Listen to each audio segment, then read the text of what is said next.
আরে আরে, আমাকে গোসল করাচ্ছ কেন? এই গরম পানি দিয়ে আমাকে কেন গোসল করাচ্ছ? ইস, কি ঠান্ডা লাগছে রে। এই শীতের মধ্যে একদমই গোসল করতে ভালো লাগে না, আমাকে ছেড়ে দাও। শীতের জামা আছে? আপুরা, দিদিরা, নিয়ে যান নিয়ে যান শীতের গরম জামা। এই ফেরিওয়ালা ভাই, দাঁড়ান দাঁড়ান, এখানে দাঁড়ান, আমাদের চাদর লাগবে। তো কেমন চাদর এনেছেন আমাদের একটু দেখান তো। অনেক ভালো ভালো চাদর এনেছি দিদি, ভালো সোয়েটারও এনেছি, লাগলে দেখতে পারেন।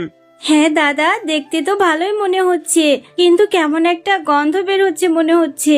আপনার চাদরের দাম কত? কি বলছেন দিদি? গন্ধ কোথা থেকে আসবে? একদম নতুন নতুন কালেকশন। এনার থেকে চাদর কিনলে নিশ্চয়ই চাদর দিয়েও দুর্গন্ধ বের হবে। ছি, আপনি এক্ষুনি চলে যান বলছি, আপনার থেকে আমরা চাদর কিনবো না। যান যান, আর কখনো আমাদের বাড়ির সামনে দিয়ে ফেরি করতে আসবেন না। ছি।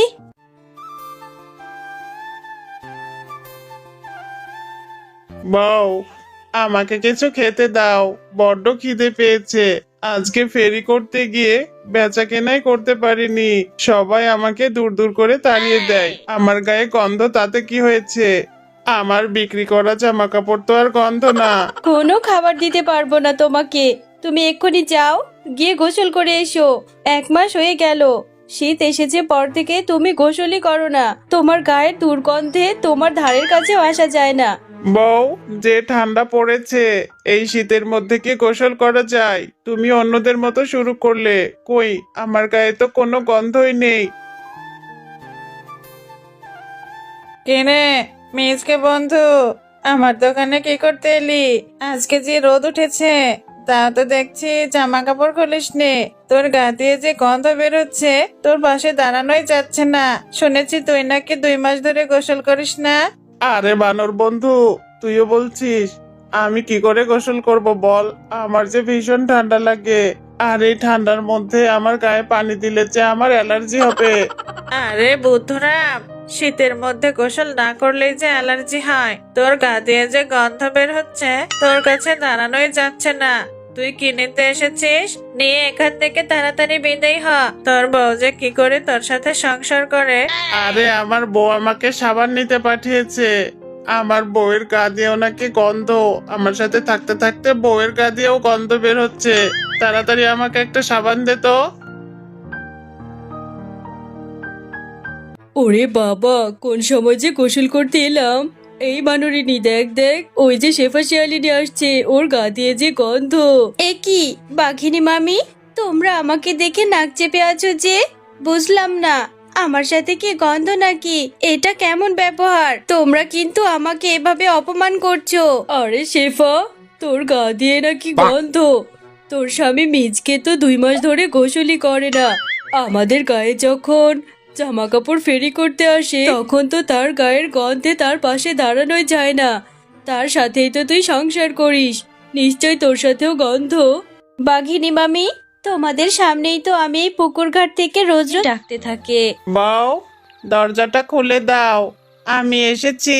অনেক রাত হলো যে, বাইরে ভীষণ ঠান্ডা পড়েছে।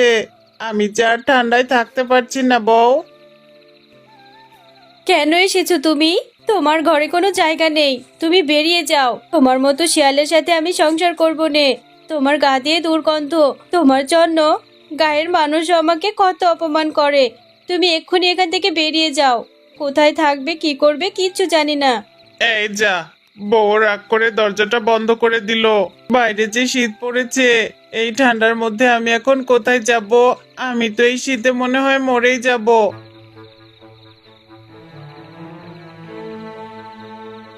আরে এই মিচকে, এই শীতের রাতে এখানে বসে আছিস কেন? নিশ্চয় তোর বউ তোকে ঘরে নেয়নি। তা কি করে নেবে বল দেখিনি? তোর গা দিয়ে যে দুর্গন্ধ। আরে কাকিমা, আমি কি করব বলেন? আমার যে গোসল করতে ভালো লাগে না। সবাই বলে আমার গা দিয়ে নাকি গন্ধ, কিন্তু এই ঠান্ডার মধ্যে আমি কি করে গোসল করব? আমার যে ভীষণ শীত করে। এত রাতে মিচকে বাড়ি থেকে বের করে দিলাম, কে জানি এত শীতের মধ্যে কোথায় আছে, কি করছে, কি করব। আমি যে গায়ের পশুদের কথা আর সহ্য করতে পারছি না। আরে শেফা ভাবি, এভাবে কেন মন খারাপ করে বসে আছো? আর বুড়ি মায়ের থেকে শুনলাম মিচকে দাদা নাকি সারা রাত বুড়ি মায়ের বাড়ির সামনে বসেছিল। তা তুমি কেন তাকে ঘর থেকে বের করে দিলে? কি করব বলো রিমা ভাবি, মিচকে শিয়াল যে 1 মাস ধরে গোসল করে না, ওর গা দিয়ে ভীষণ দুর্গন্ধ।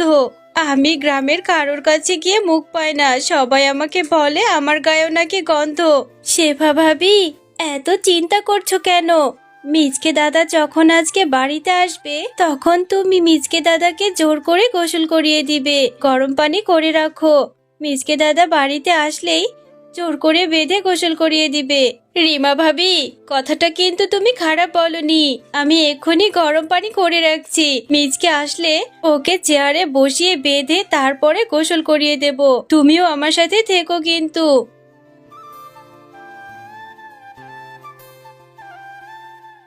বউ, রাতে তো আমায় ঘরে ঢুকতে দাওনি, সারা রাত বাইরে কাটিয়েছি। এখন যে আমার ভীষণ খিদে পেয়েছে, আমাকে কিছু খেতে দাও। খুব ঘুম পেয়েছে, রাতে ঘুমাতেও পারিনি। খেয়ে দিয়ে একটু ঘুমোবো। আমার ভুল হয়েছে গো, আমি আর কখনো তোমার সাথে এমনটি করব না। তুমি এই চেয়ার পেতে রোদে বসো, আমি তোমার জন্য খাবার বেড়ে নিয়ে আসছি। এরপর রোদে বসে বসে খাবার খেয়ে ঘুমিয়ে পড়ো। আরে আরে বউ, আমাকে বাঁধছো কেন? আমার যে ভীষণ লাগছে, ছেড়ে দাও, আমাকে ছেড়ে দাও। তুমি কি এবার আমাকে চেয়ারে বসিয়ে বেঁধে পিটাবে নাকি? সারা রাত ঠান্ডার মধ্যে বসিয়ে রাখলে, এখন আবার আমাকে বেঁধে পিটাবে? হায় হায় রে, তোরা কে কোথায় আছিস? আমার গায়ে গরম জল ঢেলে আমাকে গোসল করিয়ে দিল রে। বউ, আমাকে ছেড়ে দাও, আমার খুব শীত লাগছে। আমি গোসল করব না বউ, আর মাত্র 1 মাস। 1 মাস পর শীত চলে গেলে তখন গোসল করব, ছেড়ে দাও। ও বউ, আমার ভীষণ ঠান্ডা লাগছে। তুমি কেন যে আমাকে ধরে বেঁধে গোসল করিয়ে দিলে? এইবার বোধ হয় আমি আর বাঁচবো না বউ, ভীষণ ঠান্ডা লাগছে। ঠান্ডা লাগছে, বেশ হয়েছে। এখন থেকে রোজ রোজ এইভাবে ধরে বেঁধে গোসল করিয়ে দেব সাবান দিয়ে। গোসল করিয়ে দিয়েছি, এখন কাঁথা মুড়ি দিয়ে ঘুমিয়ে পড়ো, দেখবে আরামের ঘুম